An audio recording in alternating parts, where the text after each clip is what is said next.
Alors, je pense que le nombre est en train de se stabiliser, n'est-ce pas, Dunia? Il me semble aussi, il me semble aussi. Alors, on est désolé de ce qui nous arrive. On a un problème de vidéo. Alors, Florian, que vous voyez là, est en train d'essayer de le résoudre. On est tout à fait désolé. Bon, bonjour à tous. On démarre comme ça. Toute l'équipe du PhD Mind est ravie de vous retrouver. Donc, nous serons aujourd'hui 5 intervenants. Dounia, qui est présidente et cofondatrice de PhD Talent. Pascal Vanman, associé fondateur d'OpenMind. Pierre Chivot, associé fondateur OpenMind également. Florian, PhD et cofondateur de PhD Talent. Et moi-même, présidente du 5e élément. Voilà. Bonjour, bonjour. Je vois que ça rentre encore, donc je laisse encore peut-être quelques minutes à continuer à passer.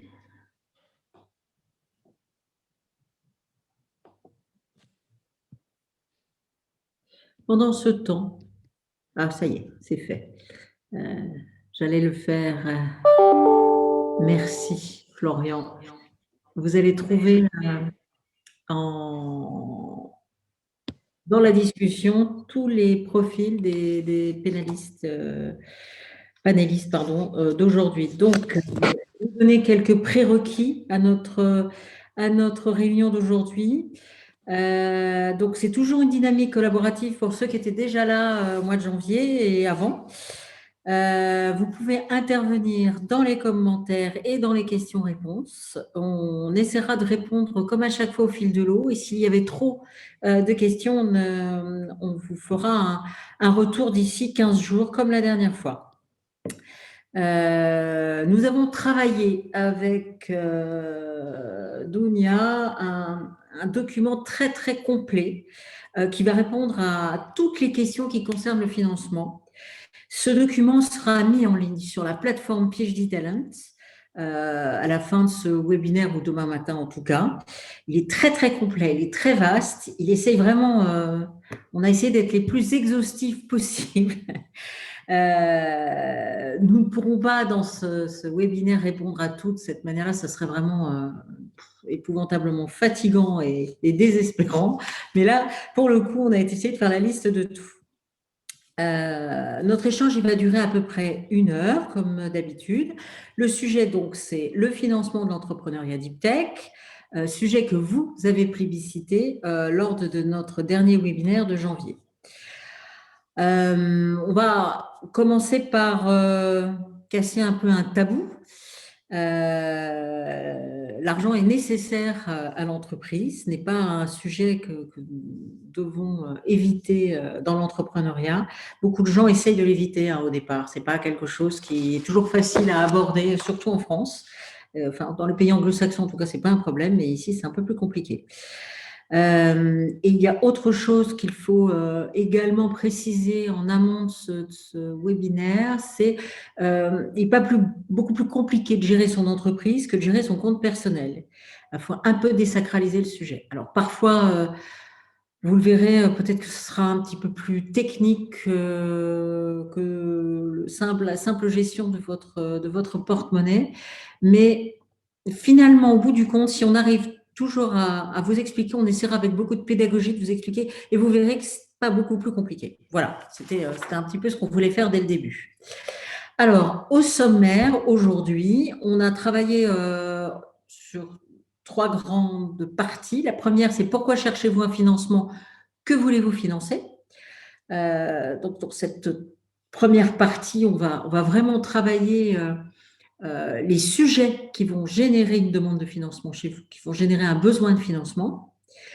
Sur la deuxième partie, c'est le comment, c'est comment allons-nous faire pour se financer. Et sur la troisième partie, ça va être la planification de ce financement, le cadencement de ce financement. Voilà. Je vais donner la main à Florian et à Pascal que eux, vous avez la chance de voir. Donc c'est bien. Ah, peut-être vous la laissez d'ailleurs la main, les garçons. Les filles, on n'a pas de chance. Enfin, Pierre également, hein. Je suis désolée, Pierre. Je vous laisse la main à propos de la différence qu'il y a entre tous les projets que vous rencontrez, que vous avez rencontrés dernièrement dans les deep tech. Alors, effectivement, quand on parle de financement, en fait, on parle d'une multitude de cas, d'une multitude de projets, du coup, une multitude de solutions. Donc, déjà, en introduction, par rapport à tout ce qu'on va vous présenter par la suite, euh, il est bien important de vous dire que si vous vous lancez dans l'entrepreneuriat, il faudra adapter votre plan de financement à votre cas personnel et au cas de votre entreprise. Alors ça, c'est un point important. Je vais m'expliquer. Euh, Pendant les quelques semaines où on recevait des candidatures pour la phase support de The PhD Mind, on a rencontré plein de personnes différentes et qui, du coup, avaient des besoins très différents. Sans les citer, alors, il se trouve que j'ai regardé un peu les participants qui étaient en ligne, et ils sont présents aujourd'hui. On a rencontré d'un côté une jeune fille qui a pour projet éventuellement de monter une boîte plutôt dans le secteur des biotech. Alors, il est de notoriété publique que pour monter une biotech, les sommes financières à engager sont immenses, sont très importantes. Là, on parle de millions, voire de dizaines de millions d'euros. Euh, et donc, évidemment, son plan de financement qu'elle devra construire afin de faire toute sa base de R&D, afin d'obtenir toutes les certifications et autorisations nécessaires sur les marchés qui l'intéressent, ne seront pas les mêmes que un jeune homme qu'on a rencontré quelques jours après, euh, qui fait plutôt du logiciel et qui, en gros, hein, je caricature volontairement, pour pouvoir avoir un premier produit, a besoin essentiellement d'un bon ordinateur. Donc évidemment, là où je veux pointer mon propos, c'est que le plan de financement, il va être extrêmement dépendant de votre projet. Et donc, ça ne sert à rien de regarder ce que font d'autres, en tout cas ce que font d'autres qui n'ont rien à voir avec votre projet. Voilà, c'est l'essentiel du message que je veux porter sur ce premier point. Pascal, est-ce que tu veux compléter? Non, non, mais on est parfaitement d'accord. Et je pense que pour ça, on va vous proposer la slide suivante. C'est-à-dire que ce qui est important, finalement, c'est que vous essayez de découper votre projet en phases. Alors là, on a mis un exemple avec des chiffres. On voit que, par exemple, dans notre cas de figure, on a imaginé 4 périodes, mais après, dans la vie de l'entreprise, il y en aura bien d'autres. Il y a une période, on va dire, de démarrage qui est strictement, une fois que vous avez décidé d'y aller, la réflexion sur laquelle il va falloir constituer, il va y avoir un petit peu de juridique, constituer une société, il va y avoir un petit peu de matériel, peut-être des locaux, un petit peu de personnel, un petit peu d'assurance. Voilà, ce n'est pas forcément une très grosse somme immédiate, mais ça, pour démarrer, il faudra réunir ces fonds pour financer ses besoins. Et puis, vous aurez une deuxième période où il va y avoir un accroissement qui est la période de R&D. Donc là, on vient de voir que, par exemple, sur de la R&D, ça peut être assez court si on est mature sur un sujet, si c'est une boîte de service qui est l'exploitation d'une recherche qu'on a déjà faite, ou au contraire, ça peut être long, voire très long, si on est vraiment sur du deep tech. Et ça peut générer beaucoup de besoins. Une fois qu'on aura validé notre R&D, suivant encore une fois les typologies de projets, on aura une autre période où on aura une continuité de la R&D, mais on aura des tests, du prototypage, des POC, des boucles de R&D de nouveau pour réadapter, etc., etc. Donc ça, c'est une troisième période. Et puis, quand on sera mûr sur cette période-là, il y aura une période pour aller sur l'industrialisation ou la pré-industrialisation. Et on va commencer à être sur le marché et commencer à avoir des clients éventuellement. Voilà. Et alors, on peut découper ça encore en de multiples morceaux de périodes. Ce qui est important, c'est que sur chacune des périodes, ou en tout cas sur celle de démarrage, vous arriviez à avoir une idée qui sera probablement fausse à terme, c'est pas grave, mais déjà une idée de vos coûts. Avant de parler de financement, c'est le financement pour quoi faire? C'est bien pour financer des coûts. Et les coûts, c'est l'addition, la somme d'un certain nombre de dépenses, un petit peu comme un budget à la maison. Hein. Ce n'est pas beaucoup plus compliqué que ça. Globalement, c'est souvent plus élevé, mais voilà, il y a un certain nombre d'items. Alors, on en a parlé pour le démarrage, par exemple, le matériel, le personnel, les locaux, l'assurance, le juridique. Puis après, quand on va attaquer le R&D, on va commencer à avoir un peu plus de frais de personnel parce qu'a priori, on va commencer à recruter des personnes pour chercher. Encore une fois, ça dépendra de chacun de chaque typologie de projet. On aura peut-être besoin de matériel pour faire notre R&D, et auquel cas, il faudra le financer. Et puis, un peu plus tard, on aura peut-être besoin de labellisation, de validation, etc. Toujours dans cette période de R&D. Et puis, on peut avoir des coûts de sous-traitance. Quand on demande à quelqu'un d'autre de nous faire une partie du travail, ça coûtera. Donc, il faudra le financer. En période 3, c'est un petit peu plus difficile quand même à évaluer au démarrage. C'est-à-dire qu'on peut avoir une idée, mais très souvent, elle n'est pas tout à fait juste une fois qu'on est arrivé. Ce qui est important pour le moment, c'est plutôt la période 1 et la période 2 qui sont importantes. La période 3, il faut juste savoir que c'est une période par laquelle on sera obligé de passer et que ça aura un coût.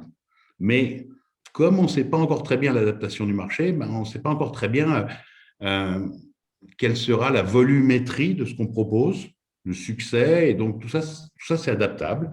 Et puis la période 4, c'est quand on est prêt, on va vers l'industrialisation et c'est le début du succès. Alors, tous ces éléments, on les verra dans un autre webinaire, parce que c'est ce qui va constituer le business plan. Et quand on aura vu ce business plan, on verra à ce moment-là comment on finance le business plan. Aujourd'hui, on va essayer d'expliquer simplement le financement, pourquoi faire et comment. Après, il faudra rentrer dans votre propre projet et définir ses coûts. Et ensuite, une fois qu'on aura ces coûts, on pourra voir comment financer ces coûts. Chaque période aura son financement propre qui couvrira précisément le budget inhérent. Et encore une fois, ce n'est pas une question de mode. Et il n'y a pas une seule solution. On ne peut pas dire, moi, j'ai monté une entreprise, j'ai levé des fonds et j'ai tout fait en levée de fonds.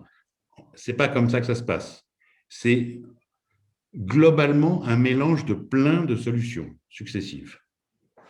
Voilà ce que je pouvais dire pour cette partie découpage du projet, mais qui est très importante et il faut le faire, il faut les chiffrer. Ça peut être faux, ce n'est pas grave. Ce n'est pas très grave que ce soit faux. Une fois que vous avez chiffré, la mécanique, c'est d'aller chercher le financement sur ce chiffrage. Et puis, le chiffrage évoluera et le besoin de financement évoluera et le financement évoluera.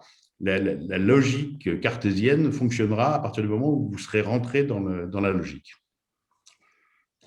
Et je crois que je passe. Voilà, on va redonner la main à Florian et à Dounia. Et on va travailler sur comment financer finalement ces 3 périodes de manière un peu plus précise.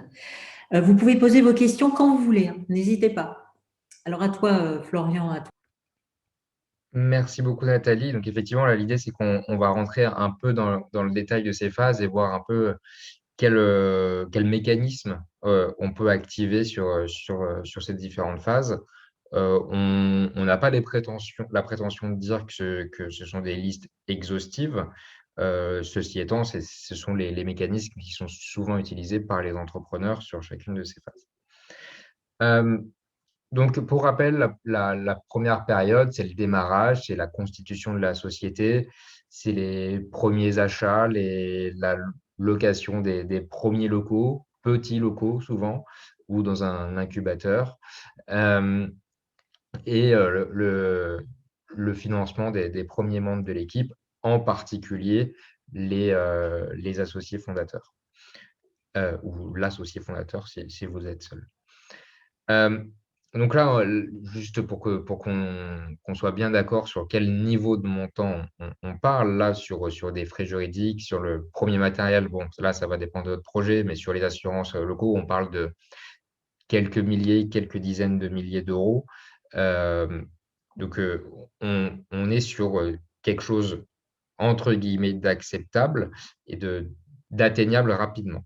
Donc, comment les atteindre, ces premiers dizaines de milliers d'euros? Il y a plusieurs choix possibles.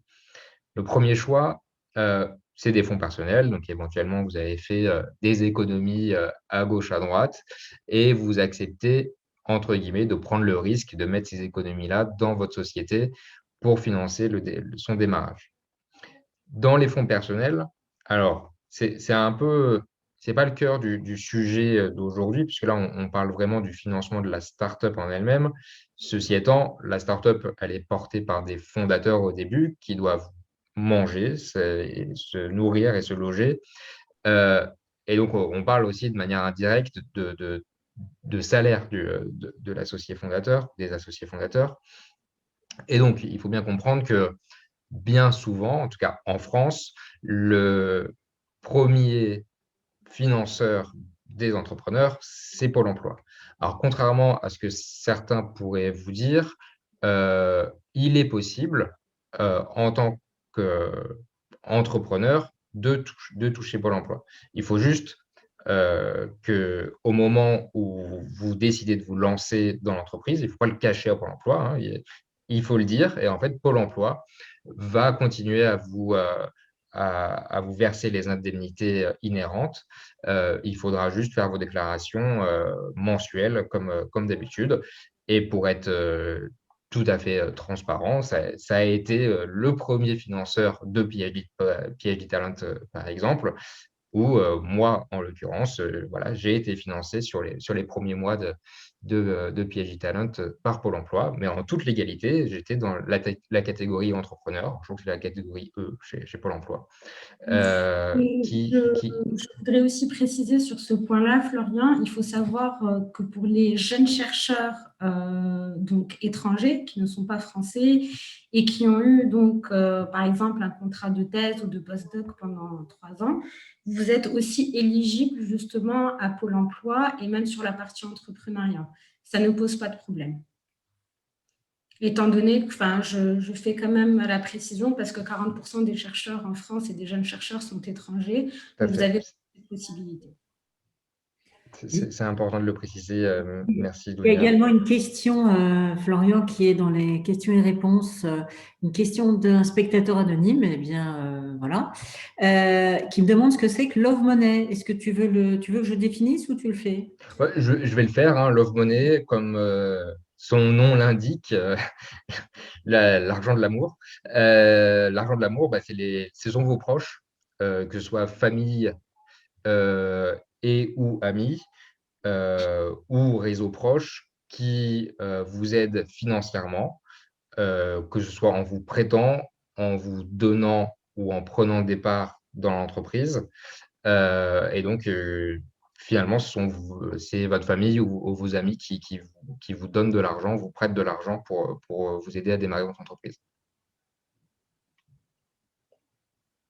Ai-je été clair, Nathalie?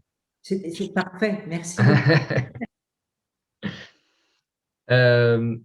Ensuite, les prêts d'honneur. Les prêts d'honneur, c'est des prêts qui peuvent être donnés soit à titre individuel à vous en tant qu'entrepreneur ou à votre entreprise en tant que personne morale, par des institutions type BPI France, ou des collectivités territoriales ou des régions, souvent, qui va vous prêter de l'argent pour monter votre entreprise. Sur le matériel et sur la partie équipe, il peut y avoir, mais ça va dépendre encore beaucoup des cas, soit de la subvention, soit dans le cas du matériel, du leasing ou du prêt, pour financer ces premiers investissements. C'est vrai que alors on n'en parle pas beaucoup, hein, pas souvent, mais le leasing est un bon moyen d'acquérir du matériel quand on a besoin d'acheter du matériel au démarrage. Et je pense que nous allons pouvoir passer, s'il n'y a pas de questions sur cette première partie du démarrage de l'entreprise. Alors, j'ai un commentaire, toujours spectateur anonyme. J'ai lancé une entreprise avec un ami il y a quelques semaines. Je finis ma thèse dans 1 an. Je ne travaille pour le moment pas réellement pour l'entreprise. Est-il possible de conserver le chômage si je travaille gratuitement dans l'entreprise en tant que DG dans 1 an? J'ai cru comprendre qu'il fallait être au chômage avant de créer l'entreprise pour profiter du chômage. Merci. C'est une bonne question. Moi, j'étais plutôt dans le cas inverse, c'est-à-dire que PhD Talent a été créé après la fin de ma thèse. C'est une bonne question. On va aller se renseigner, sauf si Nathalie, Pascal, vous avez la réponse tout de suite sur savoir si c'est possible dans ce cas-là. Bien, je vais te dire que cette question, il y a un piège, hein. C'est l'affaire. Je travaille gratuitement dans l'entreprise en tant que DG. J'ai cru comprendre qu'il fallait être au chômage avant de créer l'entreprise pour profiter du chômage. Quoi qu'il arrive, on a le droit au chômage que si on a travaillé en vent et qu'on a ouvert des droits. J'espère que je réponds bien à la question. Je ne vois pas ce qui pourrait interdire Pôle emploi de verser le chômage à quelqu'un qui a acquis des droits, même s'il est en cours de création d'entreprise. Mais je vais le vérifier. Je ne sais pas qui a posé la question. Promis, je vérifie. Je regarde ça et on répondra dans un envoi que tu fais sur la plateforme. Florian, ça te va? Tout à fait. On pourra vérifier, mais si ma mémoire est bonne, Florian, en général, Pôle emploi ne demande pas les statuts de l'entreprise, mais on se déclare entrepreneur. Il ne demande pas la date de création de l'entreprise, si ma mémoire est bonne, mais il faudra vérifier. Et nous avons une autre petite question. Les chercheurs étrangers, l'éligibilité ne serait-elle pas conditionnée par l'origine européenne ou non des chercheurs? Non, pas du tout. Pas du tout. En fait, le seul point qui est important, tout d'abord, quand on finit sa thèse, normalement, quand on est étranger, si on a bien fait son titre de séjour de chercheur entrepreneur, donc qu'on soit européen, qu'on ne le soit pas, et qu'on est bien salarié de l'entreprise ou l'institut de recherche où on effectue sa thèse, il va y avoir 2 cas. La première, c'est pour en fait continuer son titre de séjour, il va falloir aller s'inscrire chez Pôle emploi. Et Pôle emploi, qu'on soit européen ou non européen, à partir du moment où on a travaillé et qu'on a acquis notre droit de chômage, on l'a, qu'on soit européen ou non, français ou non. Oui, la principale question, c'est de savoir si vous avez acquis des droits. C'est ça. Voilà, c'est ça. Voilà. Je pense que tu peux avoir… Ah, j'ai encore une question. Quelle est la meilleure source de financement dans le cas où on a beaucoup de R&D dans la phase de démarrage? Ah, alors là, on va répondre en direct sur la prochaine, sur la prochaine slide. Du coup, allons-y. Voilà. Alors, pour la deuxième période, qui est plutôt une période qui est très spécifique, c'est le financement de la R&D. On a d'abord commencé par 3 choses. La première, c'est je dois faire de la R&D et mon projet est encore au tout début. Donc, ma R&D est très longue. Ce qu'on peut faire, c'est déjà l'accueil d'un doctorant par convention CIFRE Et il faut savoir que le doctorant qui est salarié de l'entreprise, il va avoir la moitié des coûts qui sont engendrés par son poste qui vont être subventionnés. Ensuite, la deuxième possibilité, on peut aussi faire un contrat de collaboration avec un laboratoire de recherche, notamment le laboratoire de recherche où on était, ou peut-être un autre laboratoire de recherche. Et donc, en fait, l'ensemble des coûts engendrés par la collaboration pour l'établissement, donc vous, va être payé par l'entreprise. En revanche, même si vous allez payer en fait le coût de la collaboration pour le laboratoire, vous allez en fait, ce coût-là va être pris en charge tout ou en partie par le crédit d'impôt recherche. Ça aussi, on pourra rentrer plus en détail par la suite, mais voilà, il y a le crédit impôt recherche qui peut prendre toute ou une partie de ce financement. Et enfin, il y a aussi, donc on a parlé pour pour la R&D, on n'a pas aussi besoin que de matériel, on a aussi besoin de ressources humaines. Et il faut savoir que sur la R&D, quand on embauche un jeune docteur pour son premier CDI, il faut savoir qu'en fait, il y a jusqu'à 120% de son salaire brut chargé qui va être pris en charge à hauteur de 120% pendant 2 ans et ensuite à 60% pour les autres années. Donc, ce n'est pas tout. Donc, en plus de déjà toutes ces facilités qui rentrent dans le cadre du crédit impôt recherche, on a tous les financements qu'on a récupérés sur la période 1 qui vont vous aider. Et ensuite, on peut aussi faire un financement qui peut être dilutif, c'est-à-dire une levée de fonds. Je ne sais pas s'il y a des questions sur cette période-là avant qu'on puisse passer à la période 3 et 4. On va plus parler de levée de fonds, justement. Justement, voilà, parce qu'en fait, sur cette période, c'était aussi surtout pour donner quelles sont les aides spécifiques à la R&D en France. Alors, question. Dans le cas où cette partie demande beaucoup de compétences, est-il possible de sous-traiter cette partie? Si oui, comment le financer? Justement, en fait, cette partie, il est possible de la sous-traiter, par exemple, dans le cadre d'une collaboration avec un laboratoire académique. Et c'est dans ce cas-là où il y a le crédit impôt recherche. Donc, on peut sous-traiter, et même si on sous-traite, on a le droit au crédit d'impôt recherche. Audrey nous demande qu'est-ce qu'un financement dilutif? Alors, on va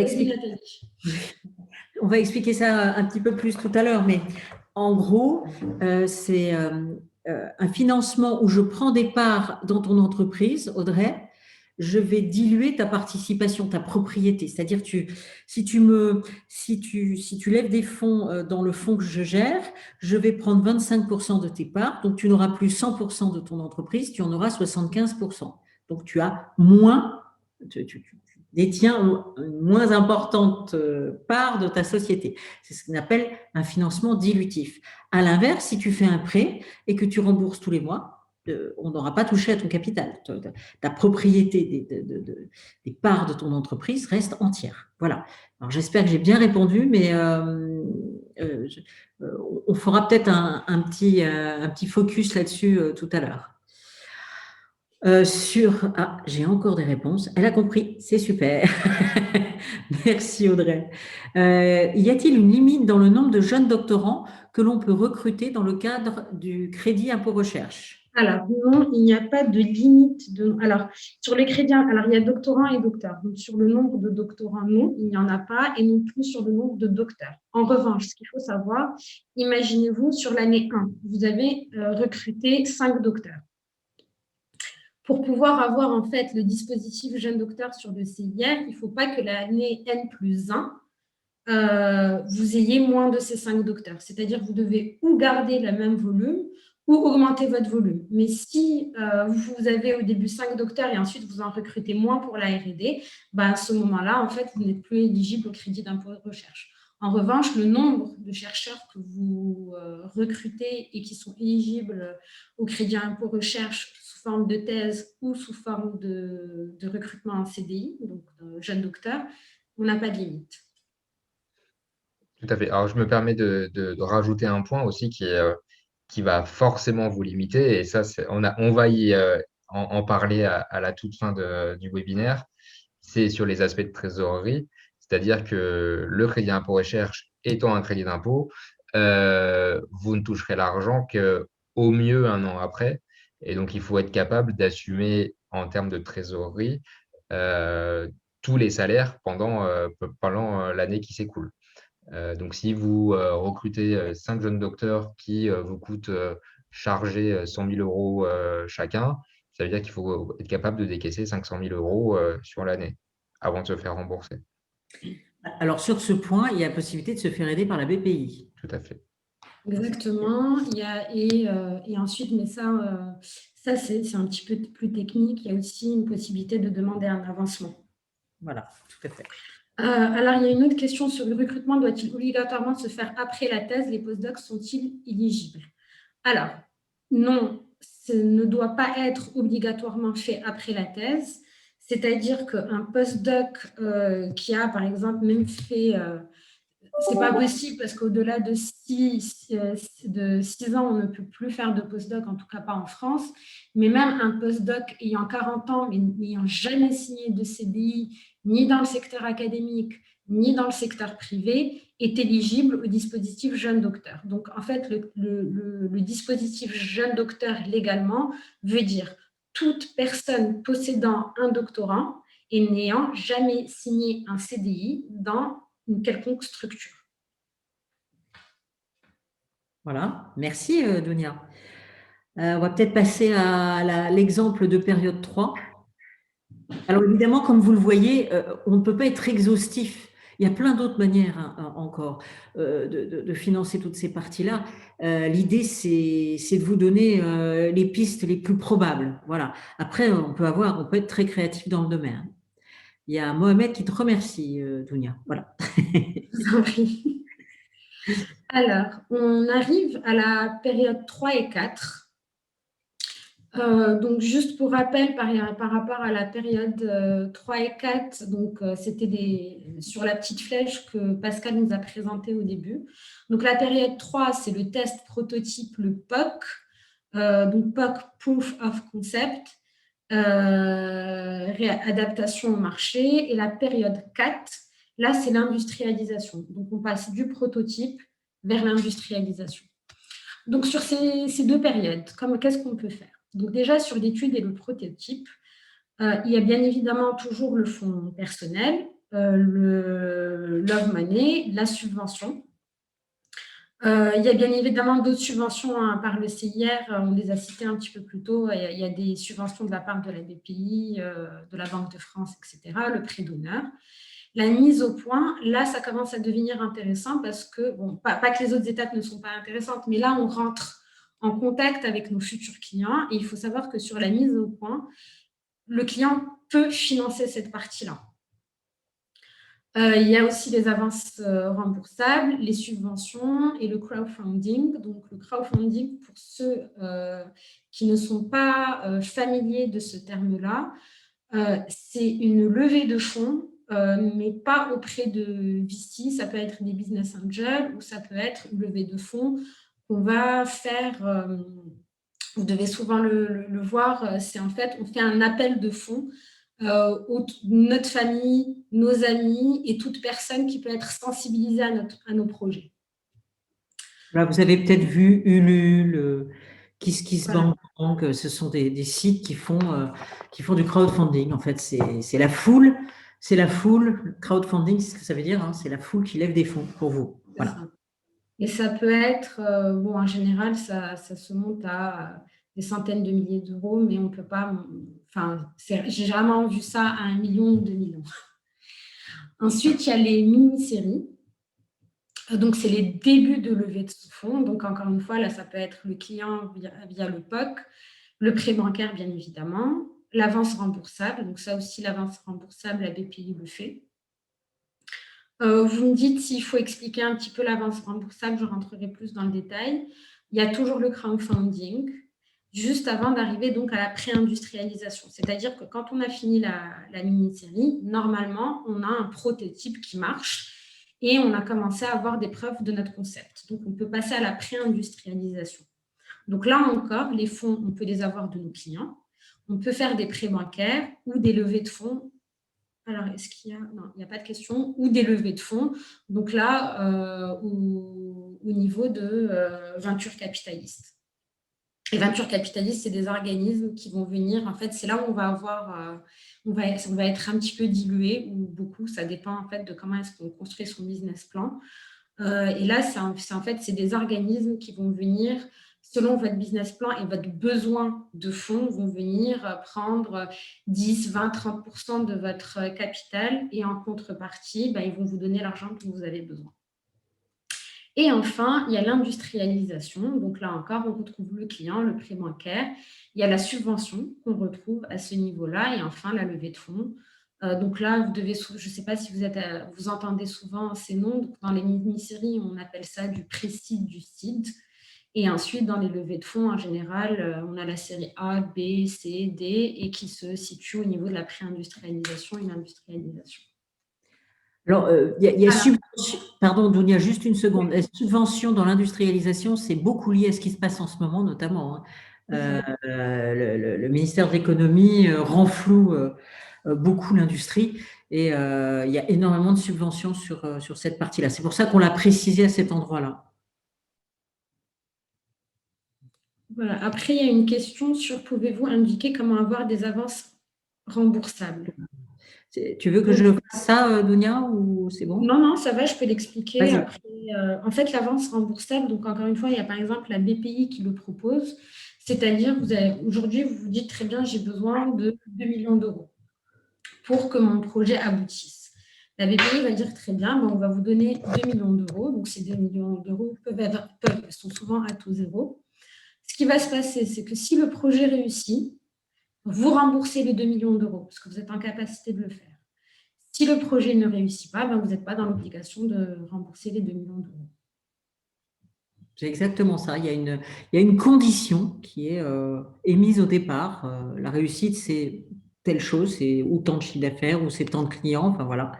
Et en fonction de cette réussite, effectivement, on est en possibilité de rembourser ou pas. Sans taux d'intérêt, pas toujours. Voilà. Juste une petite précision, pour avoir les avances remboursables, il faut que le projet soit réellement innovant. Oui. Il n'y a pas d'avance remboursable sur des projets. Demain, je décide de monter un site, une énième plateforme. Si elle n'est pas innovante, il n'y aura pas d'avance remboursable. Oui, en effet, Pascal, merci. Alors, est-ce qu'on a encore des questions? Oui. Ah non, c'est merci beaucoup. Donc, c'est fait. On va un tout petit peu avancer sur les notions de trésorerie, Pascal. Alors, là, vous devez commencer déjà à avoir un tout petit peu mal à la tête, mais pour autant, on va essayer de… Bon, on a vu plein de définitions, on va rentrer un tout petit peu plus dans les moyens. Ce qu'il faudrait retenir, c'est 3 sujets. Le premier sujet, c'est quand vous avez un financement, est-ce qu'il intervient avant que j'ai fait la dépense ou après que j'ai fait la dépense? Ça, c'est important parce que s'il intervient après, il faut quand même que j'ai financé avant. Le deuxième sujet, c'est est-ce qu'il est remboursable ou est-ce qu'il ne l'est pas? Et le troisième sujet, c'est est-ce qu'il est dilutif ou est-ce qu'il ne l'est pas? Et si vous arrivez à garder en tête ces 3 critères-là, vous trouverez la bonne combinaison. Alors, là, on fait un petit focus sur la trésorerie parce que le financement, ce n'est pas tout. Il faut l'avoir au bon moment pour pouvoir payer. Il y a un certain nombre de financements qui sont a priori à percevoir avant la dépense. Par exemple, un prêt, vous pouvez dire je vais financer quelque chose, acheter du matériel, et je vais prendre un prêt pour ça. Quand vous avez votre accord de prêt, vous allez acheter le matériel. Donc là, vous n'avez pas de problème de trou de trésorerie pendant un certain temps. Mais attention, le prêt, on peut aussi le faire plus tard. On peut très bien acheter et faire un prêt ensuite. C'est à vous de gérer ce trou. Une levée de fonds sur l'industrialisation, souvent, c'est une levée de fonds antérieure, c'est-à-dire que je suis dans l'incapacité d'investir cet argent si je n'ai pas la levée de fonds. Donc, c'est avant.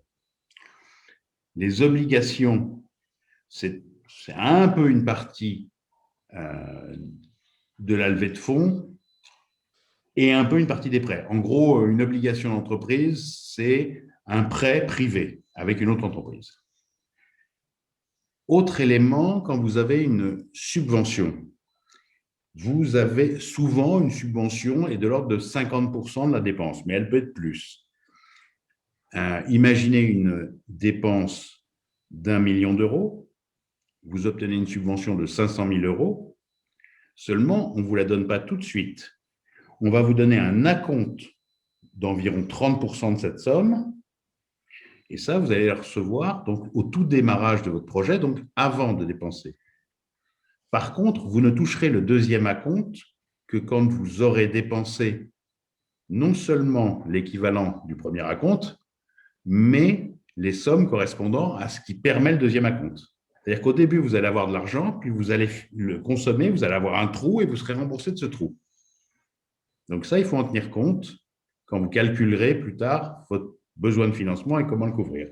Et puis, vous aurez un solde. Souvent, par contre, le love money ou le crowdfunding, on peut les avoir avant de dépenser l'argent. Et puis, en post-dépense, on en a parlé un petit peu tout à l'heure, le crédit d'impôt recherche, le CIFRE, la fin de la subvention et finalement toutes les autres, tous les autres types de prêts ou autres, s'ils sont actionnés après les dépenses, ça nécessite de préfinancer parce que vous allez d'abord payer les choses et ensuite vous faire rembourser. Est-ce qu'on est OK? Est-ce qu'il y a des questions sur cette partie-là? Alors, pas sur cette partie, Pascal. Par contre, j'ai une question de Gérald. Enfin, ce n'est pas une question. C'est une remarque de Gérald qui dit, pour compléter sur l'affaire de notre avance remboursable, s'il y a une réussite technique mais pas commerciale, l'entreprise devra quand même rembourser car c'est un projet R&D qui est regardé. Alors, ça, c'est relativement vrai sur la BPI, mais ce n'est pas vrai sur d'autres exemples d'avance remboursable. Par exemple, l'ADEME, si vous avez un projet qui est dans les green tech, l'ADEME combine des subventions avec des avances remboursables et les avances remboursables sont liées au succès commercial et non pas juste au succès R&D. Donc, ça va dépendre de l'émetteur de l'avance remboursable. Mais ça peut être aussi le cas à la BPI. Hein. Ce n'est pas toujours lié à la réussite technique. Mais bon, il y a le cas où c'est lié exclusivement à la R&D.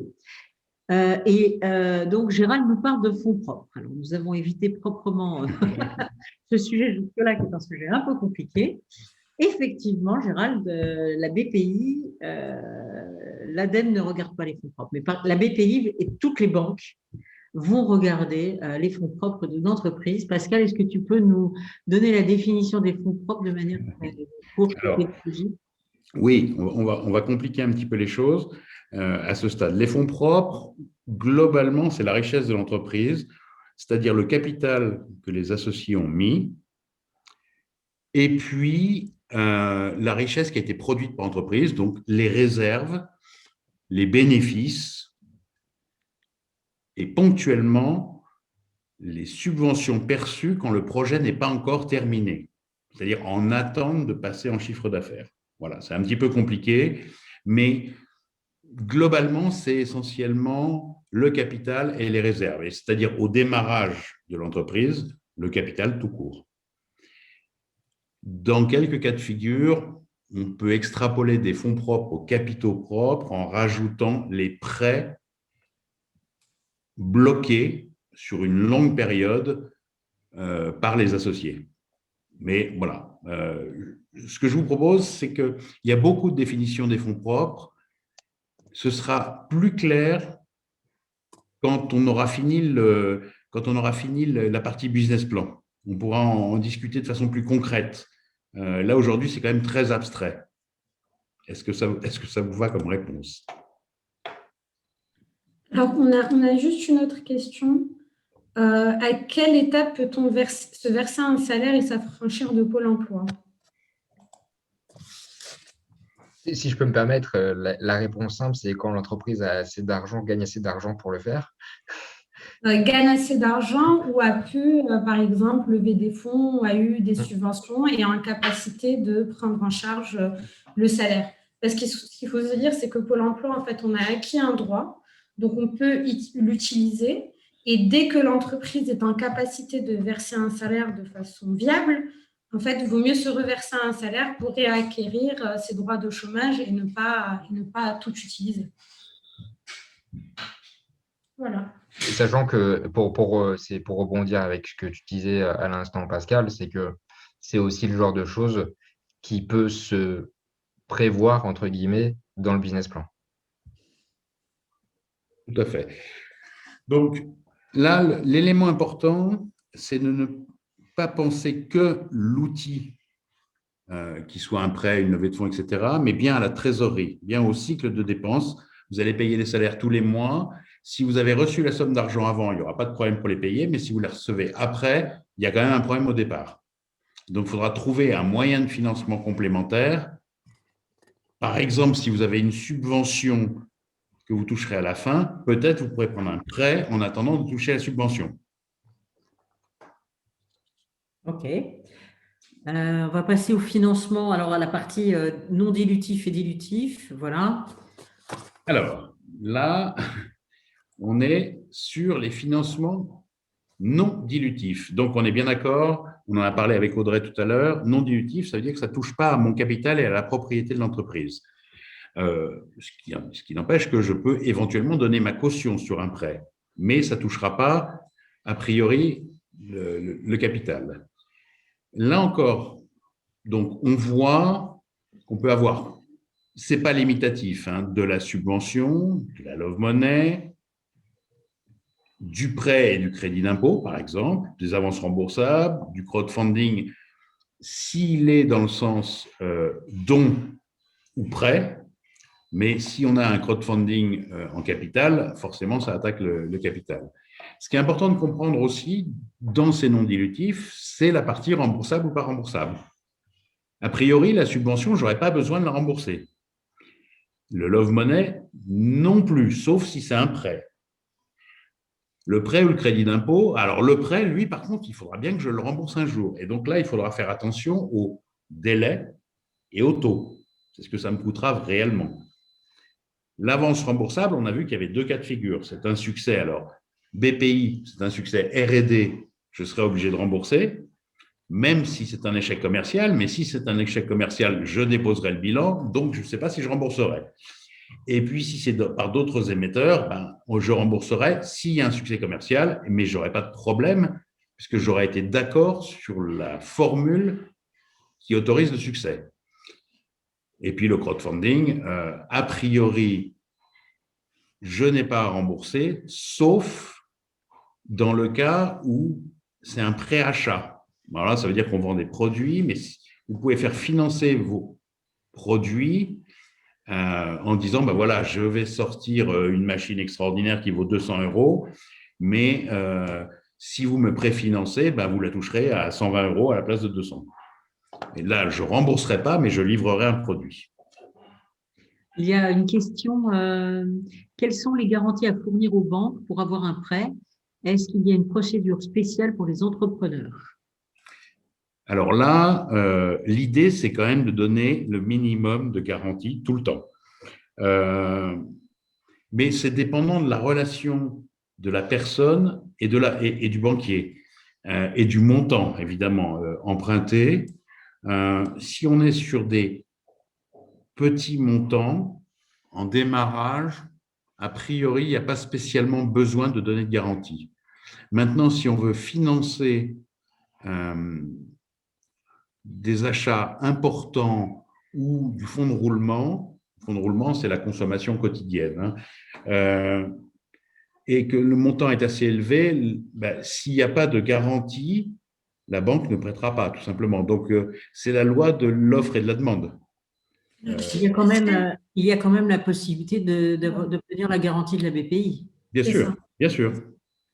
En général, normalement, il y a les garanties de la BPI, il y a aussi les garanties de la région, on peut en obtenir. Ça peut monter jusqu'à 70% et ensuite, la banque peut, normalement, peut demander jusqu'à 30% de garantie, mais encore une fois, c'est négociable. C'est à vous de négocier avec la banque pour que la garantie soit minimum. Si je peux juste, Pascal, pour rajouter une petite par le Love Money. Tout à l'heure, on a dit en fait que la Love Money, c'était l'argent qui était donné par notre entourage, famille, amis, conjoints, etc. Et donc, pourquoi c'est remboursable ou pas? En fait, ça dépend des conditions que vous avez mises avec vos familles, amis. Est-ce qu'ils vous l'ont donné pour toujours ou est-ce que vous êtes obligé de leur rendre l'argent? Tu as raison, oui, la précision est importante. Nous avons une autre question. Comment avoir un prêt dans le cas où nous avons une grande partie de R&D? Vous avez des banques à conseiller? Bonne interrogation. Alors, honnêtement, le financement de la R&D, ce n'est pas vraiment le prêt qui est la meilleure solution. Non. Ça va être compliqué, hein. Les banquiers sont quand même de nature un peu frileux. Donc là, on est sur un sujet un petit peu à risque, parce que la R&D, on ne sait pas si ce sera un succès ou pas. Par contre, si votre R&D est intéressante, il est clair que la BPI fera quelque chose, que par exemple la région Île-de-France ou autre fera quelque chose, et auquel cas, ça apportera du crédit à la valeur de votre recherche. Et peut-être qu'à ce moment-là, vous pourrez aller chercher un complément en prêt parce que vous avez été, entre guillemets, validé ou accrédité par la BPI, par les régions, par des structures qui qualifient la valeur la valeur future de votre R&D, ou en tout cas dans laquelle ils y croient. Sinon, ils ne donneraient pas de subvention ou d'avance remboursable.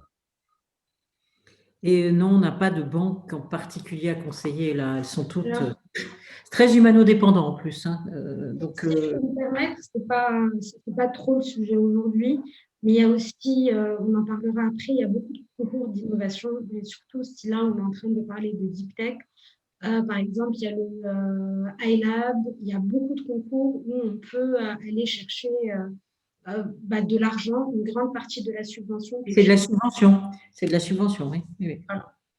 Oui, c'est vrai que les concours sont une vraie… Ça fait partie d'ailleurs du dossier que tu as co-construit.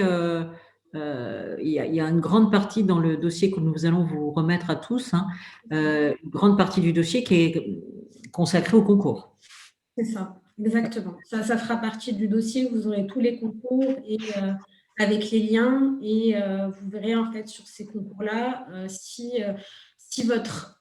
vous êtes innovant, que votre projet est clair et net et bien détaillé, vous pouvez aller tranquillement vers ces concours-là qui sont mis en place par l'État et vous pouvez aller chercher 300 000, 400 000. Florian, je ne sais pas jusqu'où, est-ce que tu as une idée? Par exemple, pour le iLab, jusqu'où ça monte? Alors, pour le iLab, le seuil, le montant a été rehaussé il n'y a pas longtemps, donc je ne me souviens plus du montant exact. Je pense qu'il y a peut-être des gens dans l'assistance qui peuvent nous redonner le montant exact. Le Grand Prix du iLab, 600 000 € pour le Grand Prix. C'est ça. Ouais. Merci Gérald. Merci Gérald. On va peut-être avancer sur les financements dilutifs, Pascal? Et oui, alors allons-y, oui, parce qu'on n'est pas tout à fait en avance, on est très bavard. Alors, les financements dilutifs, on en a un petit peu parlé tout à l'heure. Globalement, on retiendra qu'ils impactent la répartition du capital. Donc ça, c'est important. Ça veut dire que vous aurez un autre associé, que ce soit un fonds ou des personnes, hein, avec vous, qui peut être minoritaire ou pas, et donc ça impactera de toute façon sur les décisions. Il faut juste l'avoir en tête. Ce n'est pas un drame, mais vous n'êtes plus tout seul chez vous à décider tout seul. Et parfois, c'est un bien. Hein. Alors, dans les différents types de financement dilutif, le love money, à partir du moment où tata, tonton, pépé, mémé ou les copains ont pris des parts dans l'entreprise, du coup, ils ont dilué. Le crowd investing, même chose, hein, c'est prendre des parts. Le fonds d'amorçage à capital risque, et les fonds, quels qu'ils soient, hein, forcément, ils prennent une participation, ils vont amener du financement contre une participation. Les business angels, c'est la même chose, mais en un peu moins d'argent. Family office, c'est la même chose. Et les obligations transformables, on a parlé tout à l'heure des obligations. En fait, une obligation, c'est vous qui lancez une demande de prêt et un investisseur y répond. Donc ça, c'est un prêt, normalement. Sauf qu'il a la possibilité de le transformer sous certaines conditions que vous avez définies ensemble en une prise de capital plus tard, si c'est un succès, etc. Et sinon, soit il prend le capital, ça a été défini au départ, soit vous le remboursez. Voilà ce qu'est une obligation transformable. L'ensemble de ces financements dilutifs sont globalement, vraiment très souvent, non remboursables. Puisqu'il y a eu une part de capital qui a été cédée, on ne va pas rembourser quelque chose. Super, merci. S'il y a des questions, j'en ai une. C'est quoi un family office? Voilà, Nathalie, je vais te laisser répondre. Alors, un family office, c'est le bureau de la famille en traduction littérale, c'est-à-dire que ce sont des familles qui ont des gros patrimoines, des gros investissements possibles, qui confient une partie de leur patrimoine à gérer à un bureau qui est composé donc de professionnels qui va investir dans l'immobilier, qui va investir dans des entreprises, qui va investir dans des actions de grands groupes, voilà, qui aura divers investissements. Vous avez entendu parler d'un magnifique scandale de family office sur la famille Bettencourt qui a fait la une des journaux.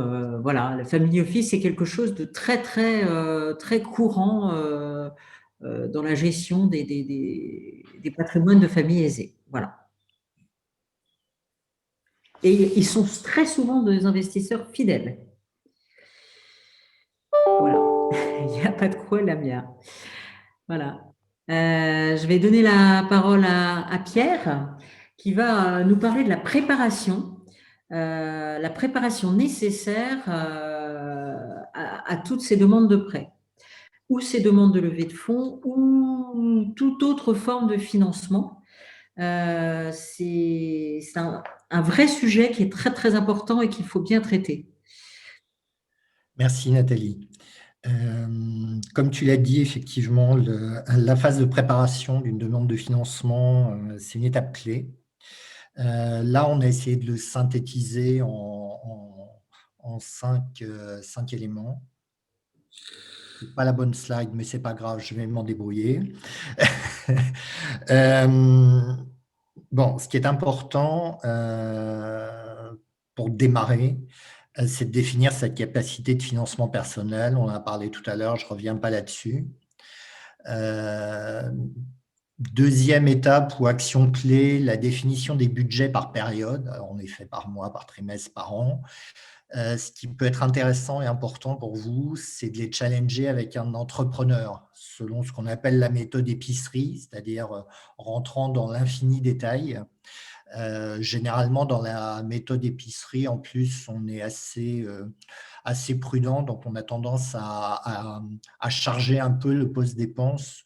On s'aperçoit à l'usage que c'est plutôt bien et plutôt important de le faire à ce stade. Il y a une autre étape qui est une étape importante et qui est une étape de communication, parce que dans cette demande de financement, vous allez généralement avoir des gens en face de vous, donc il est important de savoir bien communiquer. Donc ça veut dire qu'il va falloir que vous sachiez bien faire partager votre vision, et puis également ce qu'on appelle le storytelling, terme assez classique, en bon français, communication narrative. Dit autrement, ça va être votre capacité à raconter une histoire crédible qui permette finalement d'incarner votre projet. Alors, il y a des projets, des créations d'entreprises qui se font très facilement parce que voilà, il y avait une idée forte, il il y avait des choses même parfois personnelles qui impliquaient le ou les fondateurs. Et puis parfois, il faut travailler un peu plus les éléments, mais c'est une étape importante et qui demande du temps. Donc, il y a également une quatrième étape. Finalement, une fois qu'on a vu tout ça, on a… Je te coupe juste un instant, Pierre, juste pour dire que sur le storytelling, cette partie action 3 là, que vous voyez à l'écran, il y a un truc qui est très important, c'est que si on communique bien, comme tu le dis, c'est on peut devenir extrêmement attractif et avoir des appels entrants, par exemple, de fonds. Oui. Moi, je connais des startups, finalement, qui ont su tellement bien communiquer à ce moment-là, qui ont tellement bien partagé, qu'ils ont eu des appels entrants de business angel, voilà. Et tu as raison, la différence se fait souvent là-dessus. Alors, par rapport aux gens qui nous écoutent ce soir, qui sont des gens qui aiment challenger le fond, là, on est quand même beaucoup plus dans la forme. Donc, effectivement, ça peut interpeller, mais c'est une réalité. Arrive ensuite l'action, la période cap, c'est-à-dire finalement, en fonction de tous les éléments qu'on a travaillé, définis au préalable, on arrive à une phase de décision. On y va pas, on va sur quoi? Et puis, dernier point, une fois qu'on a décidé d'y aller, sur quoi on va, et ce sur quoi on va, il faut le définir de manière précise. Donc, une cartographie des financements, c'est important, ça vous aidera, ça sera une feuille de route qui vous aidera. Bon, tout ça prend du temps. Il y a bien d'autres choses qui vont vous prendre du temps. En parallèle de tout ça et lié à tout ça, vous allez avoir des dossiers administratifs à remplir, à relire, à faire relire. Vous allez avoir des relances à faire, refaire et refaire. Donc, tout ça va vous prendre beaucoup de temps, ce qui permet de faire une transition avec la slide suivante. Et c'est un peu le piège de la recherche de financement, c'est que tout ça va vous prendre beaucoup de temps et beaucoup d'énergie, que ce soit avant, pendant ou après. Et pendant ce temps-là, ce qu'il ne faut pas oublier, c'est que votre entreprise naissante, elle doit continuer à tourner. Comme l'a dit tout à l'heure Pascal, attention aux effets de mode.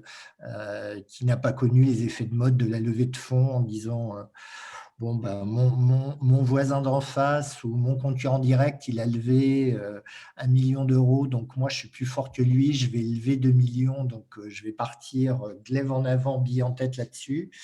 Attention à ça.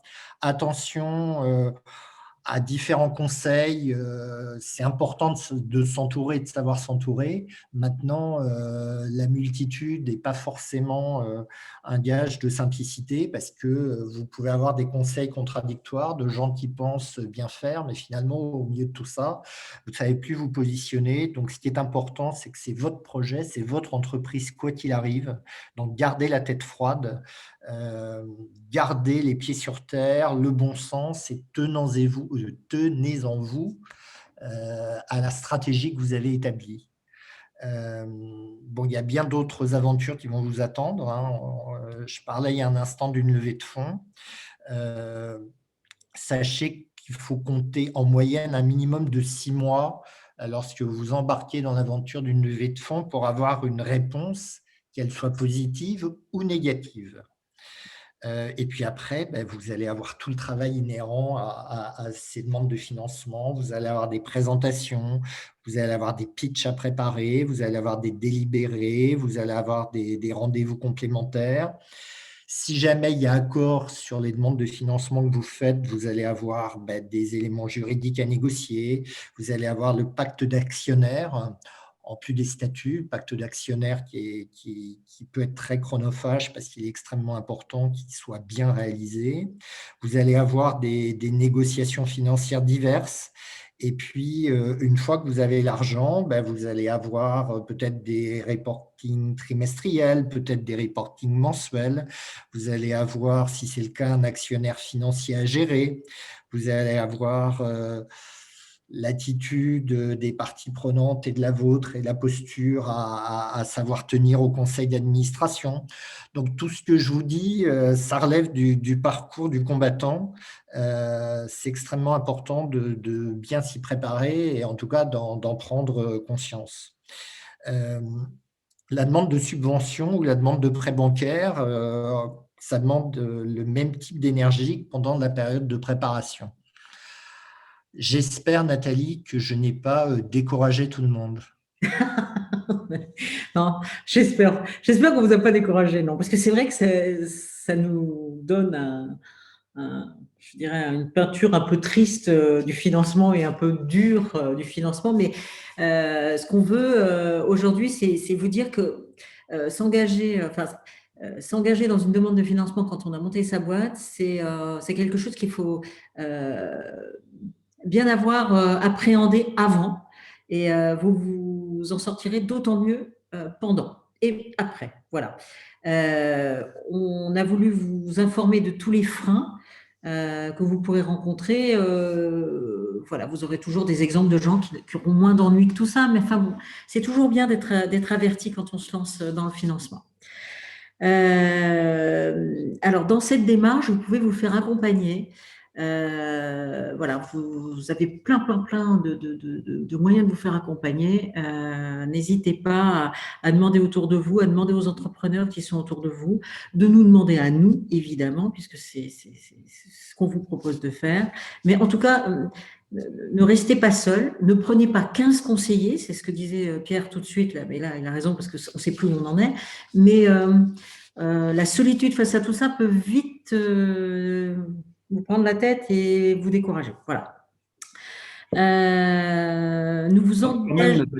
Pardon, juste pour un petit point positif, le financement, à mon avis, c'est pas plus compliqué, c'est même plutôt moins compliqué que la R&D. Hein. Ah, c'est pas Vous faux. savez faire la R&D de votre côté, et pour nous qui ne sommes pas R&D, c'est juste impossible à faire. Donc, on comprend que vous ayez des doutes et que ça semble compliqué, mais le plus compliqué, c'est quand même la R&D, ce n'est pas le financement. Oui, non, mais, voilà. Il y a quelqu'un qui nous dit que j'ai raté le début de la présentation. Y a-t-il un document récapitulant l'ensemble? Oui. Oui. Il y a un document même qui sera. Alors, je pense qu'on va envoyer ce document, Florian, ça serait bien, parce que c'est celui qui nous a accompagnés. Et on va ajouter le gros document qui traite tous les sujets de financement qu'on a tenu à vous mettre à disposition sur la plateforme, puisqu'on s'était engagé à répondre à vos demandes. Et que c'était la demande le 14 janvier dernier, lors de notre premier webinaire. C'est la première demande, c'était de vous parler de toutes les formes de financement. Donc voilà qui est fait. Et un document très précis sera en ligne sur la plateforme. Florian s'en occupera. On vous propose d'être parmi nous sur les 2 prochains webinaires. Le jeudi 25 mars à 18h, sujet juridique. On sera accompagné par un cabinet juridique qui appartient au groupe Enextinso. On va travailler sur tous les aspects juridiques, le choix, les différents choix de formes de société, de formes d'association, de formes de toutes les formes juridiques. On va essayer de vous les expliquer au mieux. Et puis, le jeudi 22 avril à 18h sur le sujet du business plan. Est-ce que, Florian, tu peux nous mettre en ligne le moyen de s'inscrire à ces webinaires? Ça a été demandé au tout début de l'intervention. Donc voilà, si tu peux nous mettre un lien où la personne peut s'inscrire. Et puis, s'inscrire au programme de PhD Mind. Donc,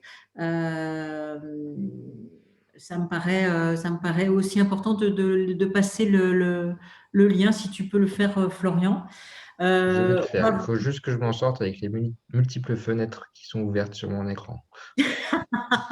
Alors, je vais répondre pendant ce temps-là à une question de Audrey. Oui. Combien de demandes faut-il pour obtenir une subvention? En réalité, Audrey, ce n'est pas quantitatif, c'est extrêmement qualitatif. Quel que soit ton projet, tu pourras prétendre à peut-être 2 ou 3 subventions, mais pas beaucoup plus. Donc, il faut savoir en amont faire la veille pour savoir ce qui est disponible, ça c'est important. Et à partir de ce moment-là, bien comprendre ce que veut ton interlocuteur. quitte à discuter avec lui avant de présenter le dossier. Une fois qu'il est présenté, c'est souvent un peu trop tard. Donc, le travail, il est en amont de la demande. Et si tu as bien compris les points importants pour eux, non pas le remplissage d'un formulaire, mais dans ce formulaire, quels sont les points impactants, normalement, le taux de réussite est assez élevé. Mais c'est vraiment le travail en amont de préparation qui est important. Alors, on me demande quelle plateforme, Florian. Donc, il faut donner l'adresse de la. Il faut que tu expliques la plateforme. Ou Dounia. Explique. Alors, on va mettre le contenu qu'on va rajouter justement suite au webinaire sur la plateforme PhD Talent. Donc, si vous n'y avez pas encore de compte, je suis en train de vous envoyer l'URL. Voilà. Et puis, on va peut-être. Ouais, juste pour préciser, ça sera a priori dans l'onglet publication. De toute façon, on vous enverra par mail le lien exact pour y accéder. Ah, merci Florian. Si tu peux repartager la presse, on va finir avec la vidéo de ce que nous faisons. Comme ça, nous rappelons les trois grandes étapes de l'accompagnement de PhD Mind. Je crois que la vidéo qui est à la fin de la présentation, hein, Florian, qui est sur la dernière slide en fait. Voilà. Qui vous redonnera ce que nous faisons. On reste à votre disposition, évidemment, par mail. J'ai vu qu'un grand nombre d'entre vous avaient demandé des connexions sur LinkedIn. N'hésitez pas à le faire et à nous envoyer des messages si vous le souhaitez. On acceptera de toute façon vos demandes de connexion. Et on répondra à vos messages. De toute façon, nos coordonnées sont en ligne sur LinkedIn. Il n'y a pas de souci. Voilà. Est-ce qu'il y a d'autres questions? Est-ce que vous voulez…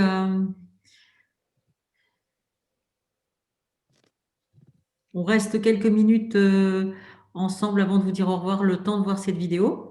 Et vous pouvez vous poser vos questions pendant ce temps-là.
Super, merci.